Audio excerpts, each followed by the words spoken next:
Wilson's disease এটা নিয়ে আজকে কিছু কথা বলবো।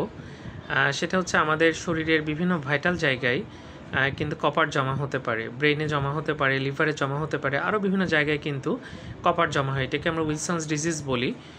উইলসনস নামে একজন সায়েন্টিস্ট এটা আবিষ্কার করেন এবং দেখা যায় যে লিভার ইনভলভমেন্ট হচ্ছে, জন্ডিস হচ্ছে, এখান থেকে ক্রনিক লিভার ডিজিজও হয়ে যেতে পারে। আর আমাদের নিউরোলজিক্যাল বিভিন্ন সমস্যা হয়। কারো কারো ক্ষেত্রে দেখা যাচ্ছে ডিজার্থ্রিয়া হচ্ছে, কথায় সমস্যা হচ্ছে।